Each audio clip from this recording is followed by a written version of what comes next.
18 शहीदों की शहादत का बदला ले लिया है हिंदुस्तान की सेना के जांबाज कमांडो ने। वो दुश्मन देश के बाहर जाकर छिप गए थे और अगले हमले की तैयारी कर रहे थे, लेकिन सेना के बहादुर सैनिकों से वो बच नहीं सके। मणिपुर में सेना पर हमला करने वाले उन उग्रवादियों को सेना ने म्यांमार में घुसकर मारा। किसी दूसरे देश की सीमा में घुसकर सेना के जांबाज पैरा कमांडोज ने कैसे दिया इस सीक्रेट ऑपरेशन को अंजाम, ये आप भी देख लीजिए। 4 जून हिंदुस्तान की सेना पर 33 साल बाद हुआ सबसे बड़ा हमला। मणिपुर में सेना की 6 डोगरा रेजिमेंट को उग्रवादियों ने बनाया अपना निशाना। उग्रवादियों के उस हमले में 18 जवान शहीद हो गए। सेना पर हमला करने वाले उग्रवादी सीमा पार भाग गए, लेकिन फिर भी वो हिंदुस्तान की सेना से बच नहीं पाए। सेना के जवानों ने देश के उन दुश्मनों को उनके घर में घुसकर उतार डाला मौत के घाट।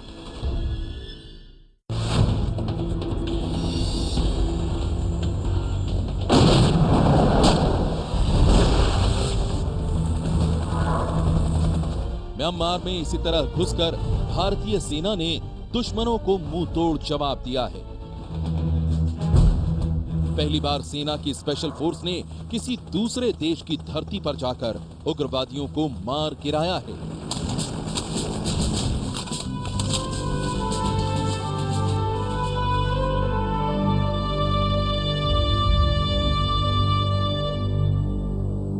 सीमांत राज्यों की शांति और सुरक्षा बरकरार रखने के साथ साथ हमारी राष्ट्रीय अखंडता और सुरक्षा के खिलाफ किसी भी प्रकार के खतरे का करारा जवाब दिया जाएगा। सेना की इस कार्रवाई पर फक्र हो रहा है और दिल से ये टीस भी मिट गई है कि भारत किसी दूसरे देश में घुसकर वतन के दुश्मनों के खिलाफ कार्रवाई क्यों नहीं करता। जैसे अमेरिका पाकिस्तान में घुसकर लादेन को मार गिराता है, लेकिन इस बार भारतीय सेना ने म्यांमार की सीमा में घुसकर उन 18 सैनिकों की शहादत का बदला ले लिया है जो 4 जून को उग्रवादियों के हमले में शहीद हो गए थे। भारतीय सेना ने म्यांमार में सर्जिकल स्ट्राइक को अंजाम दिया। सर्जिकल स्ट्राइक यानी सीधे टारगेट पर हमला करना और फिर वापस लौट आना। तैयारी पहले से ही पूरी कर ली गई थी। खबर पक्की मिली और पैरा कमांडोज सीमा लांघकर दुश्मनों के ठिकाने पर जा पहुंचे। इस तरह के ऑपरेशन के लिए ही स्पेशल फोर्सेस यानी पैरा कमांडोज को तैयार किया गया है। यह है पैरा कमांडोज की वो जांबाज टुकड़ी जिसने इस ऑपरेशन को अंजाम दिया। ऑपरेशन में 2 छोटी टुकड़ियां शामिल थीं। हर यूनिट में 10 से 15 कमांडोज थे। ये सारे कमांडो इम्फाल स्थित सेना की हवाई पट्टी से उड़े थे। रात के अंधेरे में करीब 3 बजे सेना के हेलीकॉप्टर ने पैरा कमांडोज को भारत म्यांमार सीमा पर उतार दिया और इसके बाद कमांडोज पैदल म्यांमार की सीमा के भीतर दाखिल हुए। उग्रवादियों के कैंप सीमा से 8 से 10 किलोमीटर की दूरी पर थे और दोनों कैंप के बीच की दूरी 10 किलोमीटर थी। वहां से कमांडोज की 2 टीम बट गई, जिनमें एक में 15 से 20 कमांडोज थे और कैंप को दूर से ही देखने के बाद ये कमांडो रेंगते हुए उन कैंपों तक पहुंचे और उग्रवादियों पर टूट पड़े। पैरा कमांडोज रेंगते हुए आगे बढ़ रहे थे और सुबह करीब 4 बजे रोशनी होने से पहले कमांडोज ने एक साथ दोनों कैंप्स पर हमला बोल दिया। Para commando special assault rifle, night vision device और हैंड ग्रेनेड से लैस थे। कमांडोज ने कैंप के करीब पहले हैंड ग्रेनेड्स फेंके ताकि कैंप के अंदर सो रहे उग्रवादी बाहर निकल आएं। जैसे ही उग्रवादी हथियार लेकर बाहर निकले, सेना के कमांडोज ने फायरिंग शुरू कर दी। उग्रवादियों ने भी फायरिंग की, लेकिन सेना के किसी भी जवान को खरोंच तक नहीं आई। इसके बाद पैरा कमांडोज ने उग्रवादियों के कैंप में आग लगा दी। यह ऑपरेशन 45 मिनट में खत्म हो गया और कमांडोज जिस तरह से म्यांमार में दाखिल हुए थे उसी तरह से वापस लौट आए।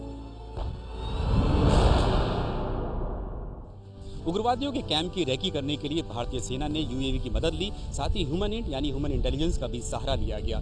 यूएवी की तस्वीरें और ह्यूमन इंटेलिजेंस की मदद से भारतीय सेना की स्पेशल फोर्सेज ने इस ऑपरेशन को अंजाम दिया। सूत्रों के मुताबिक भारतीय सेना को बहुत पहले से ही इस तरह के कैंप की जानकारी थी, लेकिन 4 जून को जब मणिपुर में भारतीय सेना के काफिले पर हमला किया गया उग्रवादी द्वारा, जिसमें 18 जवान शहीद हुए, तो इन कैंपों की जानकारी भारतीय सेना ने प्रधानमंत्री नरेंद्र मोदी और एनएसए अजीत डोभाल को दी। वहां से हरी झंडी मिलने के बाद स्पेशल फोर्सेज ने इस ऑपरेशन को अंजाम दिया, जो कि पहली बार ऐसा हुआ था कि भारतीय सेना ने किसी दूसरे देश की सीमा में जाकर उग्रवादियों के कैंप को तहस नहस किया था। मणिपुर और नागालैंड की सीमा जो म्यांमार से लगती है, वहां पहाड़ियां और घने जंगल हैं। अंतर्राष्ट्रीय सीमा होने के बावजूद इस बॉर्डर पर कोई फेंसिंग नहीं है, जैसी कि आप पाकिस्तान और बांग्लादेश की सीमा पर देखते हैं। म्यांमार से सटी भारत की सीमा 1643 किलोमीटर लंबी है और दोनों सीमाओं के बीच आज तक फेंसिंग नहीं हुई है। इसीलिए सेना को सीमा पार कर ऑपरेशन को अंजाम देने में ज्यादा दिक्कत नहीं हुई। कहा तो यह भी जा रहा है कि म्यांमार सेना की एक बॉर्डर चौकी भी वहां से करीब ही थी, लेकिन इससे पहले कि कोई संभल पाता, भारतीय सेना अपना काम करके वहां से निकल चुकी थी। बाद में सेना के डीजीएमओ और विदेश मंत्रालय ने म्यांमार की सरकार को इस ऑपरेशन की जानकारी दी। 4 जून को 6 डोगरा राइफल्स की एक कंपनी के काफिले पर उग्रवादियों ने पहले आईडी से धमाका किया था और फिर रॉकेट लॉन्चर और गोलियां दागी थी। हमले में 18 जवान शहीद हो गए थे। ये 33 सालों में सेना पर सबसे बड़ा हमला था। उग्रवादी संगठन एसएनसीएन खापलांग ने हमले की जिम्मेदारी ली थी।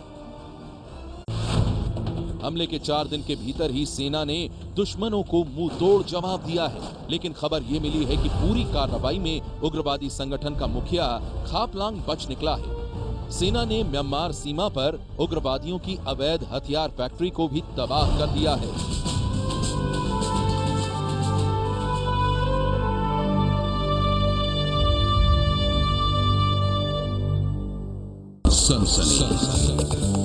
सनसनी में आज बस इतना ही। आप रहिएगा होशियार। सन्नाटे को चीरती सनसनी कल फिर देगी दस्तक आपकी दहलीज पर।